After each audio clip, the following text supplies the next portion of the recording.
오늘 하나님께서 우리에게 주시는 말씀은 사무엘하 7장 1절로 2절 말씀입니다. 제가 가진 성경으로 구약성경 472페이지에 있습니다.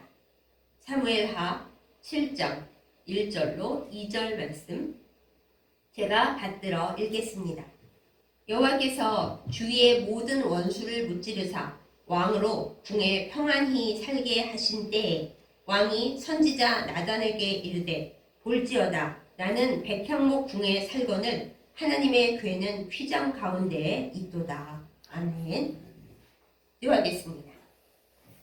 온 세상을 다스리시는 하나님 아버지, 아름다운 가을날을 우리에게 선물로 주시고 이 거룩한 주일에 하나님 앞에 예배하도록 우리의 몸과 마음을 허락하심에 감사드립니다. 이 시간 우리가 함께 하나님의 말씀을 받고 나누고자 합니다. 우리의 마음판에 주의 말씀을, 우리의 귀에 주의 음성을 새겨 주시옵소서. 그리하여 우리가 하나님을 떠나가지 않고 하나님을 사랑하며 하나님의 뜻 가운데서 복과 평안을 누리며 살도록 우리를 온전히 새로워지게 하여 주시옵소서. 예수님의 이름으로 간절히 기도드렸사옵나이다. 아멘. 가끔 성경 인물 가운데서 이 사람은 잘못도 많이 하고 문제도 많은 것 같은데 하나님께서 유난히 더 사랑하시고 어떻게 보면 편애를 하시고 복을 많이 주신다 싶은 사람들이 있습니다. 그 대표적인 인물이 바로 다윗 왕입니다. 성경에 많은 인물들이 등장하지만 다윗만큼 자세하게 그 일생이 나와 있는 사람도 별로 많이 없습니다. 그리고 그의 후손들이 이스라엘 역사의 중심 인물, 또 다윗 왕가를 구성하는 왕들과 왕족이 되었기 때문에 다윗의 이름은 후손을 통해서도 자주 언급이 됩니다. 심지어는 우리 주 예수 그리스도의 족보를 이야기할 때 다윗 집안의 족보를 그대로 갖다 놓은 것을 우리가 알 수가 있습니다. 그런데 인간적으로 또 법적으로 생각해 보면 사실 다윗만큼 죄를 많이 지은 사람도 별로 없습니다. 다윗 왕을 생각할 때 우리가 바로 직전에 이스라엘 최초의 왕을 했던 사울과 비교를 할 수밖에 없게 되는데요. 사실 사울 왕은 하나님께 불순종해서 왕위를 폐함을 당하고 또 후손들도 거의 멸망 수준에 이르렀지만은 사실 그다지 많이 잘못한 것은 없습니다. 생각해보면 사울 왕이 간음을 했습니까? 사람을 심하게 많이 죽였습니까? 그렇게 많이 잘못한 게 없어요. 다윗 왕에 비교해 보면 다만 하나님의 마음에 합하지 못한 사람이었고 불순종의 늪에서 벗어나질 못했다. 그것이 문제입니다. 그렇다고 다윗이 하나님 앞에 완벽했는가 생각하면 제가 앞전에 말씀드렸듯이 결코 그런 사람이 아니었거든요. 물론 회개를 어마어마하게 했습니다. 그러면 왜 하나님은 이렇게 다윗에게 특별 대우를 해주셨을까요? 어째서 다윗은 다른 어떤 사람들보다 죄는 많이 지었어도 하나님 앞에서 끝까지 그 사랑을 잃어버리지 않고 복을 놓치지 않고 지금에까지 귀한 사람으로 이름을 날릴 수 있게 되었을까요? 우리가 그 이유를 성경을 통해서 한번 나누어 보고자 합니다. 사람들은 하나님의 법을 지키는 것을 굉장히 힘들어합니다. 하나님께서 이스라엘 백성들에게 이런저런 것을 하도록 해라. 이것은 너희를 힘들게 하기 위해서가 아니라 너희가 나의 백성으로서 살고 복을 받게 하기 위해서 내가 얘기하는 거다라고 율법을 주셨습니다. 그런데 이스라엘 백성들이 그 율법을 잘 지켰습니까? 아닙니다. 하나님께서 안식년을 주시고 또 희년을 주시고 작게는 안식일을 주시면서 얘들아 이때는 꼭 쉬어. 그렇다고 너희가 굶지 않을 거야. 내가 너희가 내 법을 지키는 만큼 더 많은 복을 줄 거야. 이렇게 말씀하셨어요. 그런데 이스라엘 역사를 연구해본 학자들이 그러는데 이스라엘 사람들이 실제로 안식년을 잘 지켰냐? 한 번이라도 희년을 제대로 지킨 적이 있었냐? 없다고 합니다. 심지어는 안식일조차도 제대로 지키지를 않아서 하나님께서 선지자들을 통해 끝없이 말씀하시죠. 너희 안식일을 성수해라. 그거 안 하기 때문에 내가 너희에게 복을 줄 수가 없다. 이렇게 얘기하시는 것을 우리가 성경에서 끊임없이 볼 수가 있습니다. 이렇게 조금 지키라고 하시는 것도 우리는 지키기를 힘들어해요. 어디 이스라엘 백성만 그랬습니까? 우리를 한번 돌아보십시다. 하나님께서 이스라엘 백성에게보다 우리에게 훨씬 율법의 멍에를 가볍게 해주셨습니다. 우리가 잘못한다고 하나님께서 바로 우리를 쳐 죽이시지도 않습니다. 그럼에도 불구하고 우리는 하나님의 법을 지키기를 얼마나 힘들어하고 괴로워합니까? 주일에 눈을 뜰 때마다 저를 비롯해서 많은 목회자들이 힘들어합니다. 오늘 말씀 전해야 되고 예배를 인도해야 되는데 너무 책임이 무겁다. 주님 앞에서 주일을 기뻐해야 되는데 많은 목회자들이 힘들어합니다. 또 우리의 생활 속에서는 어떻습니까?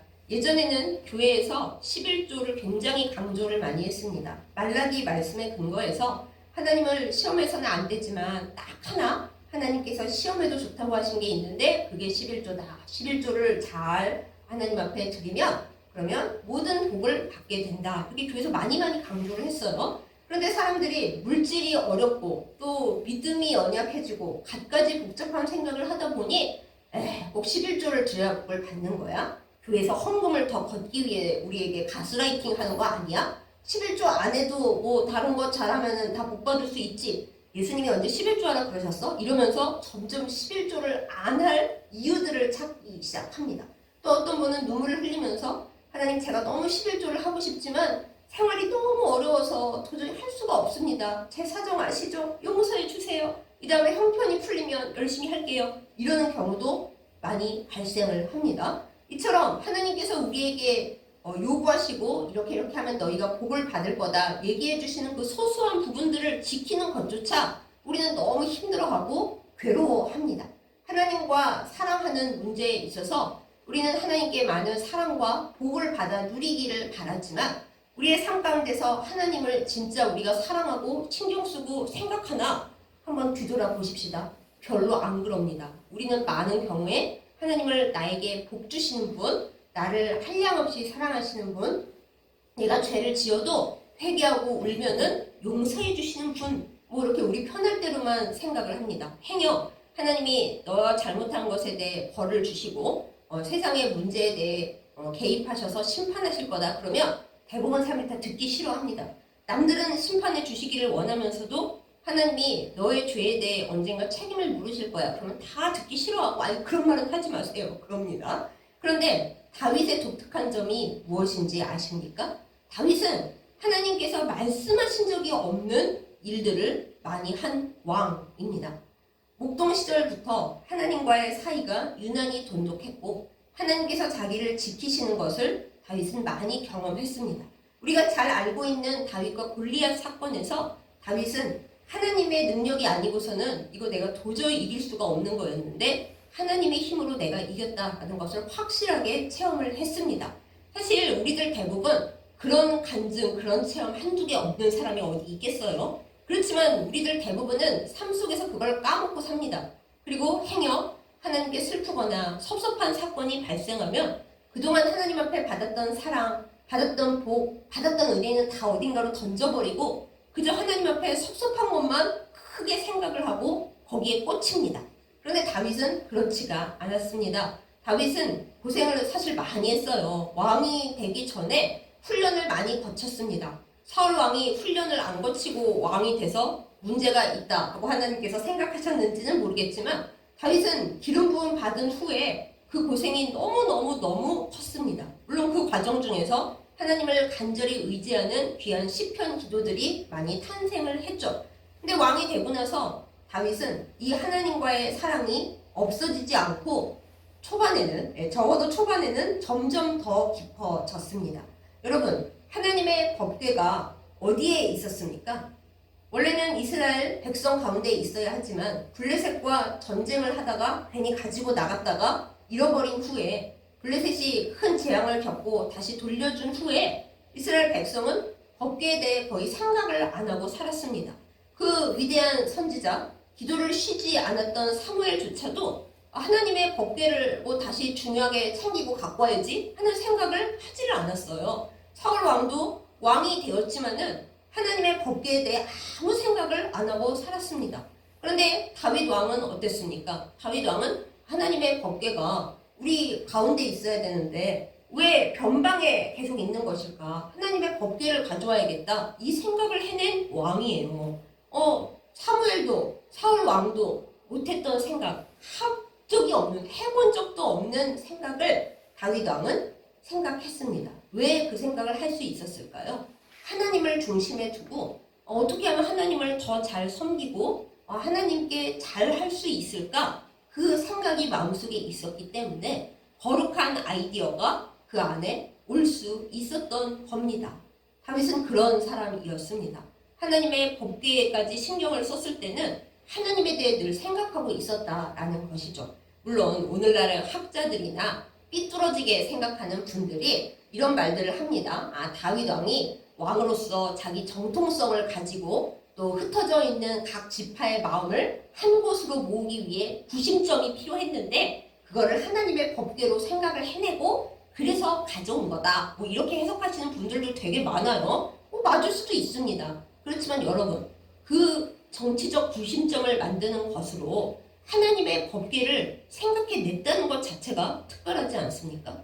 그게 그렇게 중요했다면 왜 그 이전에 사울왕은 그거를 생각해내지 못했나요? 결국은 이러니 저러니 해봐도 다윗은 하나님을 매우 사랑했고 어떻게 하면 하나님을 우리의 삶의 중심에 있게 할까? 우리 이스라엘 왕국의 중심에 하나님이 주인 되심을 잘 생각하게 할 수 있을까? 이것을 늘 생각을 했습니다. 그래서 법궤를 가져올 때 중간에는 문제가 일어났어요. 백성들이 법궤를 제대로 운반하는 법을 잊어버렸는지 제대로 확인을 안 했는지 좌우당간 몰라가지고 블레셋 사람들이 한 것처럼 수레에 실고다가 우사가 죽고 별 난리통이 다 일어났죠. 그래서 다윗도 너무 무서운 나머지 남의 집에 맡겨놨다가 나중에 찾아올 그런 정도의 일이 있었습니다.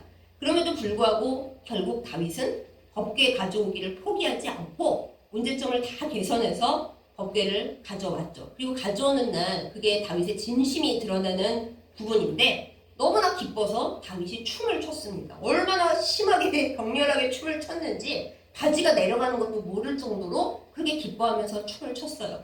공주 출신인 아내 미갈이 보고 왕이 저렇게 채통도 안 지키고 품위 없이 저러는 거야? 하면서 수치스러워하면서 잔소리를 했다가 영원히 애를 못 낳는 그런 저주를 받았었던 그런 일이 일어날 정도로 다윗은 하나님의 법궤가 가까이에 오는 것을 진심으로 기뻐했습니다.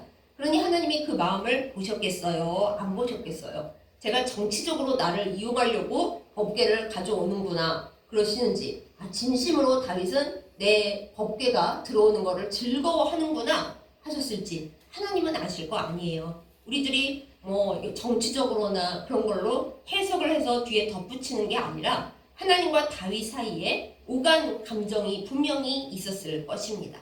그런데 다윗은 여기서 그치지 않습니다. 오늘 본문이 너무 길어서 제가 고심을 하다가 앞에 2절만 딱 읽고 끝냈어요. 이 본문이 그 모든 일의 시작점인데 궁금하신 분은 반드시 뒤 부분을 성경으로 읽어보시기 바랍니다. 어느 날 다윗이 이제 생각을 했습니다. 전쟁을 오래 했는데 전쟁도 좀 마무리되고 주변의 모든 적군들이 하나님의 은혜로 조용히 있게 된 때에 이제 나라가 안정되니까 궁전도 아름답게 최고급 목재인 향기나는 백향목으로다가 지었습니다. 백향목 궁전에 다윗이 살고 있는 와중에 다윗이 어느 날 또 생각을 했어요. 나는 아름다운 집에 살고 있는데 하나님의 법궤는 지금 어디 있지? 생각해보니까 천막 속에 있는 거예요. 원래 하나님의 법궤는 맨 처음 있을 때부터 그랬어요. 이스라엘 백성이 애굽에서 노예 생활 마치고 광야로 나왔을 때 하나님께서 너희 백성들과 함께 내가 이동을 하니까 이 법궤를 둘 천막을 만들어라. 모세에게 아주 자세하게 얘기를 해주셨죠. 그래서 그로 오랜 시간 동안 이스라엘 백성들은 움직일 때마다 성막 텐트를 치고 그리고 다시 걷고 메고 이동하기 그것을 그냥 계속했습니다. 그런데 달라진 건 가나안 땅에 정착을 하면서부터인 거죠. 백성들은 이제 정착을 했으니까 자기 자신들을 위해서 아름다운 집들을 각각 지었어요. 이제 더는 텐트 생활 안 합니다. 그렇지만 하나님의 법궤를 둔 그 성막에는 관심을 안 가졌어요. 원래 법궤 그냥 뭐 성막 안에 있는 거지. 원래 하나님은 자유자재로 온 세상을 돌아다니시는 하나님이시니까 뭐 움직이지 않는 집 그런 거 아예 생각조차 안 했던 거죠. 그냥 법궤는 원래 성막 안에 있는 거 아니야? 그런 생각으로 오랜 세월 살아왔는데 하나님이 온 세상 안에 다 계시는 건 맞지만은 우리가 다 예쁜 집에 살고 있는데 하나님 법궤를 그리고 우리가 예배드릴 아름다운 집도 좀 지어야 하는 거 아니야? 그 생각을 최초로 해낸 사람이 다윗이었다라는 것입니다. 여러분 뭐든지 처음이 중요하고 최초가 중요합니다. 아이디어가 그렇죠. 그래서 우리가 블루오션이라고 하죠. 아무도 해본 적이 없고 아무도 가본 적이 없는 길을 맨 처음 개척한 사람은 이득을 많이 얻습니다. 뭐 특허도 따고 막 저작권도 갖고 그러잖아요. 근데 남들 다 한 다음에 좋겠다 나도 해야겠다. 그러면 이제 이미 레드 오션이 되어가지고 경쟁자도 많고 뭐 그래서 결국에는 잘 안 돼요. 바로 다윗은 하나님과의 이 관계와 하나님의 마음에 대해서 생각하는 그 문제에 있어서 늘 블루오션을 개척하는 아이디어 왕이었습니다. 어떻게 그럴 수 있었겠어요? 항상 하나님을 생각했다라는 거예요. 어떻게 하면 하나님을 조금 더 사랑할 수 있을까? 하나님께 좋게 해드릴 수 있는 일이 뭐가 있을까? 하나님께 받을 생각만 한 게 아니라 내가 왕으로서 내가 평안하고 하나님께서 나에게 이렇게 복을 많이 주셨는데 나 뭘 어떻게 하면 하나님께 더 감사하고 더 하나님께 나의 사랑을 드릴 수가 있지? 이 생각을 계속 하다 보니까 거룩한 아이디어가 자기 마음속으로 소위 성령으로 알려져 온 거죠. 그런데 우리가 여기서 알 수 있는 게 이 아이디어를 하나님께서 다윗에게 너 이거 해라 하고 시키신 게 아니라는 걸 우리가 금방 알 수가 있습니다. 다윗이 고민을 하다가 그렇다고 내가 왕이니까 내 마음대로 하나님을 위한 집을 지어야지 여봐라 이런 게 아니에요. 다윗이 생각하다가 이거는 하나님의 사람 선지자에게 물어봐야겠다. 또 이렇게 더 좋은 생각을 해냅니다. 내가 왕이지만 하나님께 관련된 일은 나보다 전문가가 있으니 그 전문가에게 물어보고 하나님의 뜻을 알아서 결정을 해야지. 아주 기특한 생각을 해냅니다. 우리는 대부분 하나님에 대해 좋은 생각이 났다 싶으면 아무에게도 물어보지 않고 기도도 열심히 안 해보고 아예 내가 좋은 생각 했으니까 이대로 해야지 꽝꽝꽝 해버려요. 그러다 문제가 생기는 거죠. 다윗은 내가 왕이지만 하나님께 관련된 일은 나보다 더 전문가가 있다. 내가 물어보고 기도해보자고 하고 해야겠다 하고 선지자 나단을 부릅니다. 그래서 나단에게 오늘 본문 말씀을 이야기를 하죠.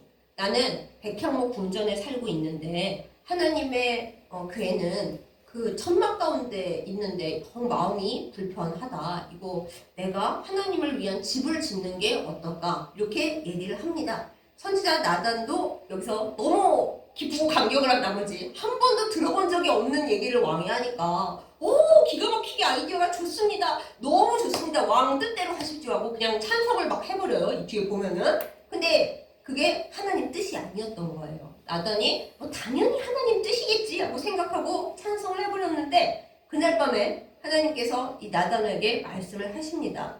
나단아, 내가 언제 너희한테 나를 위한 예쁜 집 지어달라고 그랬니? 아니 그래도 하나님 지어주면 좋은 거 아닐까요? 다윗 왕이 그렇게 하나님을 사랑해서 누구도 하나님의 집을 텐트에서 집으로 바꾸겠다는 생각 해본 적이 없는데 만들면 너무 좋은 거 아닐까요? 하나님께서 아니 다윗의 마음은 너무 고맙지만은 나는 그거 안 받을란다 그러십니다. 아니 왜요 하나님? 그것은 다윗의 일이 아니고 내가 다윗 다음 대의 아들에게 시킬 일이니까 너는 다윗에게 가서 전해라. 제가 아까 찬성한 거는 제 감정에 들떠서 흥분해서 그랬는데 하나님께서 그거 아니랍니다. 이렇게 가서 얘기를 해라. 이렇게 말씀을 하시는 겁니다.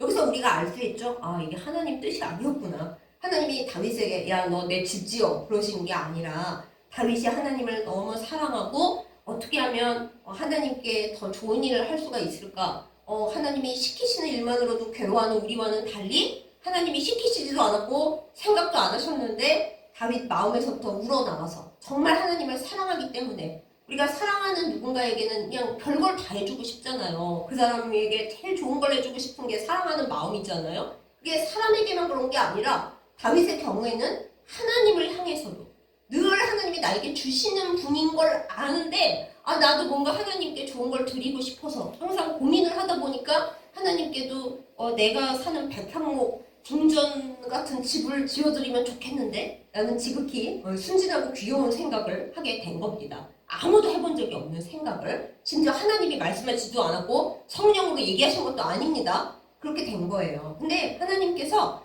아니야 다윗, 너 지금 집 안 지어도 돼. 사실 지금 너 대 아직 나라가 불안정하고 언제 전쟁이 또 날지 모르고 백성들 삶도 불안정한데 지금 내 집을 짓는다고 그럴 때가 아니니라. 이제 하나님 뜻은 그런 거고요. 하지만 그렇게 아름답고 거룩한 아이디어를 나를 위해 기발한 생각을 해내고 나를 그렇게나 생각해주는 건 너 다윗밖에 없으니 내가 감동을 받았다. 그래서 너에게 성전은 지으라고 안 하지만 영원한 좋은 약속을 해줄게 하고 하나님께서 다윗을 위한 특별한 축복을, 아니 복이죠. 엄밀히 말해 축복이 아닙니다 여러분. 축복은 남을 위해 복을 빌어주는 게 축복이고 하나님께로부터 오는 건 복이에요. 하나님은 복을 빌어주는 분이 아니라 복을 주시는 분이기 때문에 하나님께 축복을 받았다가 아니라 사실 하나님께 복을 받았다가 맞습니다. 또 다윗에게 하나님이 다윗 언약이라 일컬어지는 복을 주시는데 기가 막혀요. 이 내용이 무엇이냐 하면은 내가 너 사는 동안 너 주변에 대적이 없게 아주 평안한 나라를 주겠다. 아니 전쟁을 하느라 날이 새고 날이 지는데 전쟁이 없게 하시다니, 그리고 있어도 모든 대적을 물리치게 하시다니, 이 얼마나 좋은 약속이에요. 근데 거기서 끝이 아닙니다. 하나님께서 사울 왕은 못 받은 복을 약속을 하세요. 너 몸에서 낳은 아들이 네 다음 왕위를 계승할 것이고 너가 나를 위해 해낸 그 아름다운 생각, 나를 위한 집을 짓겠다고 했지? 그 집은 네 아들을 통해서 내가 짓게 할 거야. 그리고 혹시 네 아들이 나를 잊어버리고 이제 하나님을 배신하고 잘못된 길을 가더라도 내가 걔를 사랑의 매로 좀 때리기는 하겠지만은 뭐 죽여 없애거나 멸절시키거나 너희 집안의 대를 끊어버리는 그런 일은 절대 없을 거야. 와, 뭐 조상을 잘 만나서 후손까지 그냥 아주 복을 짱짱하게 받습니다. 그리고 너의 그 왕가, 다윗 왕가는 영원히 끊어지지 않고 이어질 거야. 더 이상 무슨 축복을 어떻게 받을까요? 그래서 끊어지지 않는 다윗 왕가에서 예수님도 출생을 하시는 겁니다. 그야말로 끝나지 않는 왕가가 된 거잖아요. 그렇게 하나님이 엄청난 복을 부어주십니다. 특별한 아이디어를 가지고 하나님을 사랑했더니 하나님이 됐어, 마음만 내가 고맙게 받을게, 너가 안 해도 돼 하시면서 안 했지만, 너는 안 해도 되지만 너의 마음이 예뻐서 내가 너에게 이 세상 누구도 못 받는 특별한 복을 준다 하고 아예 약속을 해줘 버리신 거예요. 이 얼마나 놀라운 일입니까? 근데 여기서 다윗의 반응도 좀 재미있어요. 보통 사람 같으면 좀 서운할 수도 있겠죠. 아니 하나님, 아이디어는 제 건데 그러면은 제가 성전을 지어서 이제 후세에 이름을 남겨서 다윗 성전 하면은 좋잖아요. 뭐 나라가 불안정해도 하나님이 지켜주시면 되지. 그리고 제가 열심히 할 거거든요. 저 성전 지을래요. 그 성전 아이디어는 제 거예요. 그럴 수도 있잖아요. 근데 다윗은 그렇게 하지 않았습니다. 어찌 보면 아이디어는 내 거지만 아들이 지어서 그 성전 이름은 솔로몬 성전이잖아요. 어떻게 보면은 뺏긴 건데, 내 아이디어 뺏기는 건데 하나님 섭섭해요 이러지 않고 기도를 합니다. 감사 기도가 길게 이어집니다. 하나님, 제가 이렇게 하나님 사랑하니까 복 주시는 게 당연하죠. 이러지 않아요. 다윗은 하나님, 제가 무엇이간데 이 아무것도 아닌 저를 이렇게까지 생각해 주십니까? 하고 감사 기도를 하면서 하나님 너무너무 감사합니다. 제가 하나님 앞에 감히 어떻게 이런 복을 받을 수가 있겠습니까? 너무너무 하나님 감사합니다 하고 감사 기도를 했어요. 그리고 나서는 에이 하나님이 나더러 성전 짓지 말라고 했으니까 에이 나는 그럼 이제 끝났나 보다, 뭐 후손들이 알아서 하겠지, 복받은 걔네들이 알아서 하라 그래. 그러지 않았습니다. 비록 자기는 하나님의 집을 지을 수는 없게 됐지만은 다윗은 그 이후에도 쉼 없이 후손들이 아름다운 하나님의 집을 지을 수 있도록 자기가 할 수 있는 준비는 최대한 다 했습니다.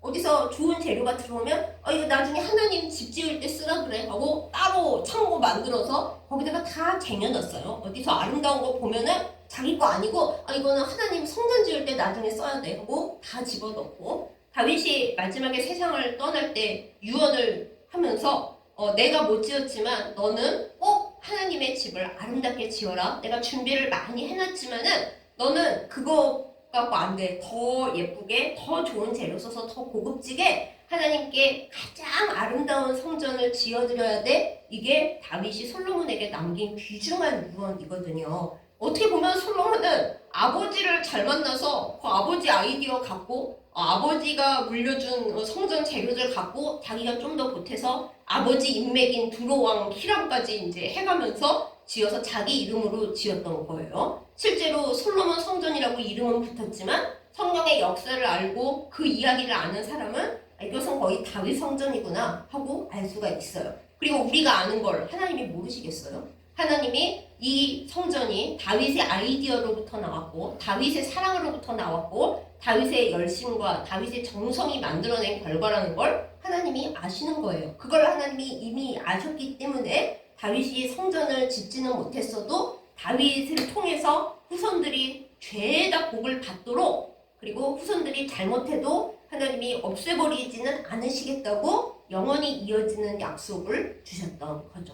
여러분 얼마나 놀랍습니까? 우리는 하나님을 사랑하는 것을 굉장히 힘들어합니다. 아휴 하나님이 뭐 복도 안 주시면서 나한테 하라는 것만 이렇게 많은지 힘들어 죽겠네. 이게 대부분 우리들의 마음이에요. 그리고 이제 우리가 하나님 앞에 시간을 드리고 우리의 물질을 드리고 뭘 하면서 많은 경우 우리는 생각을 합니다. 내가 하나님 앞에 이렇게까지 했는데 하나님 복 안 주세요. 제가 기도도 할 만큼 했고 헌신도 했고 헌금도 제 형편에서는 열심히 했는데 하나님 저한테 복 안 주세요. 근데 하나님은요 우리가 그 생각을 멈출 때 그때부터 진짜 복을 주십니다. 다윗처럼 하나님 제가 하나님으로부터 받은 것이 너무 크고 저 진짜 아무것도 아닌데 하나님께 저는 대체 뭘 해드리면 좋을까요? 아니 복 달라고 그러는 게 아니에요. 하나님 성전을 지으면 저에게 이 복을 더 주시겠지요가 아니고 하나님 제가 받은 복과 사랑이 너무 커서 하나님을 위해 제가 막 뭘 더 하고 싶어요. 하나님 뭘 해드리면 좋을까요? 아 맞다 나는 예쁜 집에 살고 있는데 하나님은 텐트 속에 계시지 하나님 제가 집을 지으면 하나님이 좀 기쁘실까요? 뭐 이렇게 다윗은 항상 하나님을 위해 자기가 뭘 하면 좋을까 하나님을 위해 해드리는 것이 곧 자기의 기쁨이 된 거예요. 그래서 하나님을 위해 뭘 한 게 이제 복 주시겠지? 이게 아니라 내가 하나님을 위해 이걸 할 수 있어서 너무 기뻐 이런 마음이 됐던 거예요. 그렇기 때문에 하나님이 다윗의 중심 그 깊은 마음을 보시고 진짜 너가 나를 좋아하는구나 나를 기뻐하는구나 나와 함께하는 시간 나에게 주는 모든 것 원래 내 것이다만 네가 지금 갖고 있지만 나에게 뭔가를 이렇게 더 해주려고 그렇게 생각하고 애쓰고 있구나. 나를 향한 특별한 열심과 특별한 사랑이 네 안에 있구나. 여러분 아름다운 아이디어는 감동을 줍니다. 하나님은 모든 걸 아시니까 감동 안 받으실 것 같으세요? 아니에요. 우리가 감정적이고 감동 잘 받는 사람 하나님 닮은 거예요. 하나님은 우리 안에 있는 그 감동의 원천이십니다. 우리가 하나님께 바라는 거 없이 하나님은 나의 기쁨이고 나의 생명이고 나의 모든 것이십니다 하고 고백을 진심으로 하고 제가 모든 게 하나님 거라는 거 알고 있지만 제가 누리고 있는 것들 중에 정말 하나님 앞에 드리고 싶어요 하고 진심을 다해서 내어놓는 그것에 하나님은 야 원래 내 거야 이러지 않으시고 와 너 없는 중에도 그렇게 나를 사랑하니? 나 너무 감동받았다 이러시는 분이 하나님이시거든요. 그러니까 여러분 우리는 복을 받자고 그냥 억지로 계산하면서 하나님한테 이만큼 투자하면 하나님이 뭐 금리 붙여서 주시겠지? 이게 아니라 진짜로 내 마음으로부터 하나님에 대한 사랑이 우러나와야 합니다. 하나님과 더불어 기뻐하고 하나님을 생각하면 너무 좋고 하나님만 생각하면 막 웃음이 나고 때로 하나님을 우리가 오해해서 좀 섭섭할 때가 있을 수는 있죠. 그렇지만 하나님이 나한테 그러시는 분이 아닌데 하고 알고 하나님과 친밀함을 유지하고 진심을 드릴 때 하나님 감동하세요. 왜 하나님은 감동을 안 한다고 생각들을 하시나요? 하나님은 우리가 작은 것을 진심으로 드릴 때 보통 사람보다 엄청나게 우주 전체로 감동하시는 분이십니다. 우리에게 감동과 사랑을 주신 분이 누구세요? 그 원천이 하나님이시거든요. 하나님은 우리가 진심으로 하나님 앞에 드릴 때 감동하십니다. 우리가 그냥 복 받으려고 조금 억지로 드려도 사실 하나님 기쁘게 받으시는데 다윗처럼 진심으로 하나님을 사랑하면서 뭘 하나님께 해드릴까 아이디어를 내서 하나님조차 생각을 안 하셨는데 아이디어를 내서 하나님을 기쁘게 해드리려고 하는 사람, 하나님이 왜 감동 안 받으시겠습니까? 그래서 다윗은 하나님께 특별 대우를 받은 거예요. 다윗이 하나님을 사랑하는 그 마음과 그 아이디어와 그 열심을 보시고 감동하셔서, 그래, 너가 이렇게 나를 사랑하니 역사 중에 이런 생각을 해낸 사람이 너밖에 없다. 내가 부어 넣은 생각도 아닌데 너가 나를 이렇게 사랑해 주는구나 하고 하나님께서 자손 대대로 예수님까지 그 족보로 보내실 정도로 사랑하셨던 거예요. 물론 다윗이 인간인지라 이후에 제가 너무너무 싫어하는 갖가지 잘못을 저질렀죠. 그때도 하나님이 너무 마음 아프고 속상하셨지만은 단박에 없애버리지 아니하시고, 아까 열심히 성전 논의했던 나단 보내서 얘기하십니다. 너 잘못했다. 너가 나 사랑하는 거 아는데 너 삐끗했지. 얘기하실 때 또 다윗이 잘한 점은 회개하고 펑펑 울었죠. 하나님, 제가 잘못했어요. 진짜 잘못했어요. 저 하나님 사랑하는데 하나님 사랑하는 그 마음에 잡티가 들어왔군요. 너무 잘못했어요 하고 침상을 눈물로 홍수가 나게 하면서 절절하게 하나님 앞에 회개했죠. 하지만 죄는 죄니까 막판에는 전쟁도 있고 아들한테 쫓겨다니고 온갖 수모를 다 겪긴 하죠. 그러면서도 하나님이 오늘 이 일에서 있었던 그 약속을 폐하시지는 않았어요. 그렇죠? 그 다음 아들이 성전 지었죠. 그 문제가 많았어도, 왕국이 분열됐어도 유다 왕국은 하나님이 다윗 왕가에게 유지시켜 주셨죠. 그리고 막판엔 예수님도 그 집안에서 태어나게 하셨죠. 하나님과 다윗의 사이가 그까지 다윗의 인간적이고 율법적인 죄로는 끊어버릴 수 없을 만큼 그렇게 끈끈했던 겁니다. 죄를 지어서 하나님 앞에서 끊어지는 그런 정도가 아니라 다윗이 얼마나 하나님을 사랑하는지, 이 세상 누구도 못 해내는 생각을 해낼 만큼 얼마나 하나님을 깊이 바라보고 하나님께 뭐 하면 좋을까 생각했는지 하나님이 아셨기 때문에 모든 죄는 사랑 앞에 이길 수가 없는 거죠. 사랑이 제일 센 거죠. 그래서 다윗의 사랑이, 그리고 잘못했을 때 하나님 앞에 그대로 엎드렸던 그 솔직한 마음이 다윗이 영원히 복받고 하나님 앞에 엄청 특별 대우 받은 것처럼 보이게 하는 그 이유가 되었습니다. 사랑하는 여러분, 하나님 앞에 복을 받고 자손도 복을 받고 그렇게 살기를 진정으로 열망하십니까? 그렇다면 다윗으로부터 우리 이 시간 배우십시다. 우리 안에 다윗 같은 아이디어가 없어요. 네, 저도 없어요. 저는 그냥 하나님 앞에 평범하게 소박하게 사는 것이 제 꿈입니다 할 정도의 사람이지만, 그러나 우리가 다윗을 바라보면서 이렇게 기도해야겠습니다. 하나님, 제 안에 진정 하나님을 사랑할 수 있는 순수한 진심을 깨워주십시오.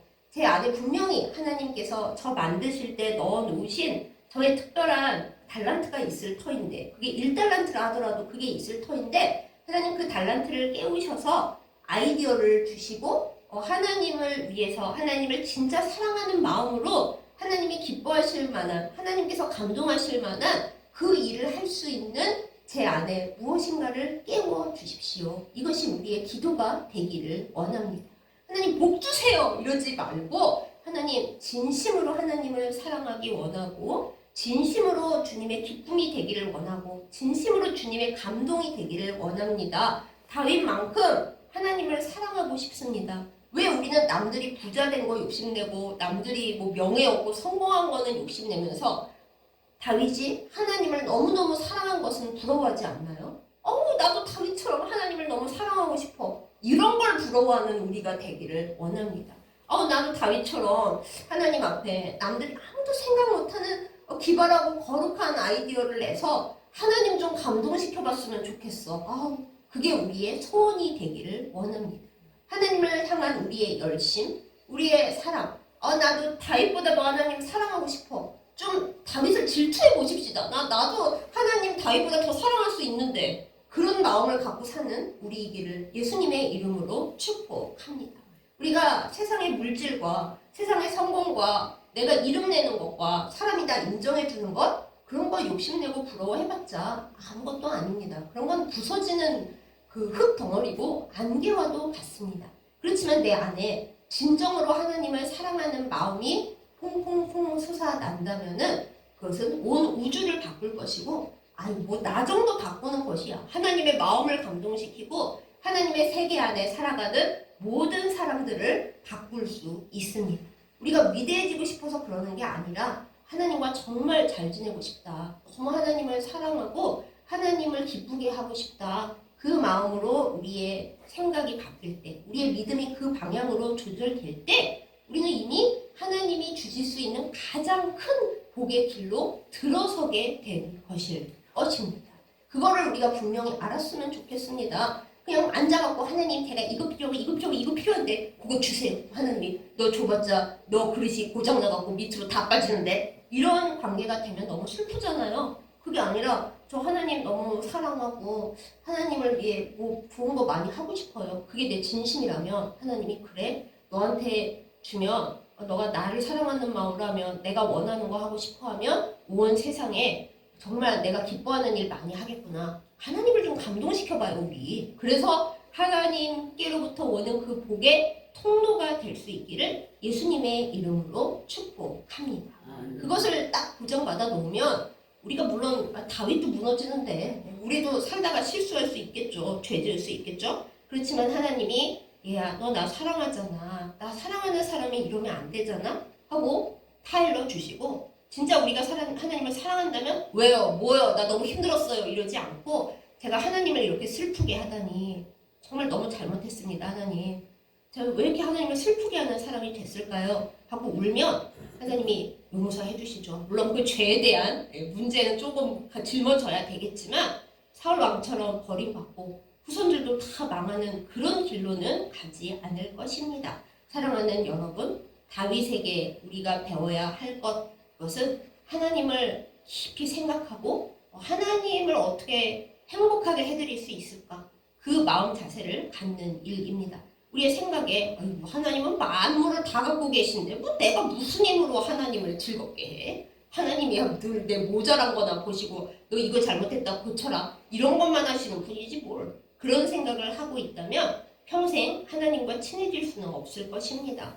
그 생각이 아니라 하나님이 이 아무것도 아닌 나를 살려주시고 예수님을 보내주시고 뭐 우리는 복 못 받은 것만 자꾸 계수하고 있는데 하나님께로부터 받은 복이 얼마예요. 우리가 지금 살아있는 것 자체가 하나님의 은혜고 그리고 하나님이 나를 이 세상에서 내 생명이 다 끝나면 하나님 나라로 데려가신다고 약속까지 해주셨잖아요. 그리고 하나님 앞에 가면은 심판받아야 되는데 예수님께서 딱 변호인으로 앞에 앉으셔가지고 얘 죄는 제가 다 이미 맡았습니다. 용서해 주시기만 하면 됩니다. 그렇게 이미 약속을 받았는데 우리가 하나님 앞에 뭘 더 불평을 갖고 슬퍼하는 마음을 갖고 서운해 하겠어요. 살면서 힘든 일이 물론 많이 있지만은 하나님 앞에 기도하면서 이 또한 하나님과 나 사이의 사랑을 끊을 수는 없습니다. 저는 하나님을 너무너무 사랑하고 하나님께서 어떤 일, 어떤 말씀을 말씀하셔도 다 저를 사랑하시기 때문이라는 걸 저는 진짜로 믿습니다. 지금은 이해가 안 되지만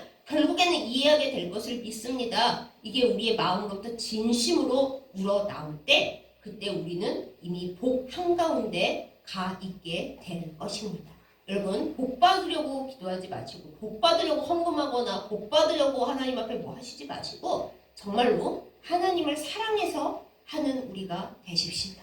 저 사랑이 너무 어렵고요. 사랑을 못 받아봐가지고 어떻게 사랑하는지를 몰라요. 당연하죠. 우리가 사랑 많이 받고 자랐어도 우리는 사랑을 모릅니다. 왜냐면 나를 사랑해준 사람들도 사랑 전문가가 아니거든요. 그냥 자기가 생각하기에 사랑 같은 걸 해줬을 뿐이에요. 그런데 하나님은 아니시잖아요. 하나님은 사랑의 모든 것이시잖아요. 하나님께 사랑을 받고 내 모자람을 갖고도 저는 최선을 다해 하나님을 사랑하고 싶어요 라고 기도하면 하나님 정말 하나님을 사랑하고 싶습니다. 하나님께 배운 그 사랑으로 사랑의 통로가 되고 싶습니다. 이것이 정말 하나님을 감동시키는 기도입니다. 이 기도를 간절함으로부터 우러나와서 할 때 하나님이 우리를 사랑의 일꾼으로 사랑의 열매로 사용하여 주실 것입니다.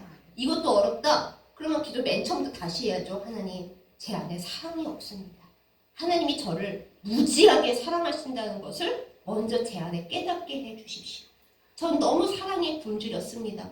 부모님도 나를 안 사랑해줬고 남편, 아내 엄청 저를 사랑하는 줄 알았는데 다 부질없는 것이었고 자식에게 일평생을 바쳤지만 다 지가 잘나서 잘 된 줄 압니다. 하나님, 저는 너무 사랑이 고픕니다. 이 세상 어디에도 저를 사랑해주는 사람이 없고, 그래서 저도 저를 안 사랑합니다. 하나님, 어쩌면 좋아요. 하나님, 저 좀 많이 사랑해 주시고 제가 하나님이 저를 죽도록 사랑하신다는 거를 좀 깨닫게 해주세요 라고 그 기도부터 시작하는 우리이기를 원합니다. 그렇게 하나님의 사랑이 내 안에 찰랑찰랑 찰 때 환경이고 뭐고 다 떠나서 내가 살아있으나 하나님 앞에 가나 하나님과 나의 사랑이 끊어지지 않게 될 때, 그때 내 안에 하나님을 향한 특별한 열심, 특별한 갈망이 솟아나올 것입니다. 다윗처럼 하나님도 생각을 안 해본 얘기를 내 안에서 하나님을 사랑하는 그 마음으로 막 솟아나오는 그런 열망이 올라올 줄 믿습니다. 그것이 이 세상에서 가장 행복한 사람입니다. 하나님을 감동시키니 뭘 더 걱정할까요? 완벽한 것이죠. 그러한 특별한 복을 받는 우리 모두이기를 예수님의 이름으로 축복합니다. 아멘. 기도하겠습니다. 하나님 아버지, 우리는 사랑을 잘 모릅니다. 사랑하고 싶고 사랑받고 싶지만 이 악으로 가득한 세상에서 아무도 나를 제대로 사랑해준 사람이 없었고, 또 나도 사랑을 몰라서 제대로 사랑한 적이 없음을 주님 앞에 고백합니다. 하나님께서 나를 사랑하심을, 죽도록 사랑하심을 알도록 내 안에 사랑과 믿음을 허락하여 주시옵소서. 하나님께서 나를 사랑하시는 그 사랑으로 인하여 내 안에 사랑이 있게 하시고, 그 사랑으로 하나님을 기뻐하고 주님의 기쁨이 되기 원하는 저희가 다 되게 하여 주시옵소서. 다윗이 많은 부분 모자랐고 죄인이었지만은 남들이 모르는, 남들이 생각지도 못하는 그 아이디어를 가지고 하나님을 바라보고 하나님을 사랑했을 때 하나님께서 감동하시고 다윗에게 또한 그 가문에게 세상에 다시 없는 복을 허락하신 것을 우리가 봅니다. 하나님, 복 달라고 울고 떼쓰는 저희가 아니라 하나님을 진짜 사랑하고 하나님을 향한 아이디어를 달라고 기도하는 저희들 되게 하여 주시옵소서.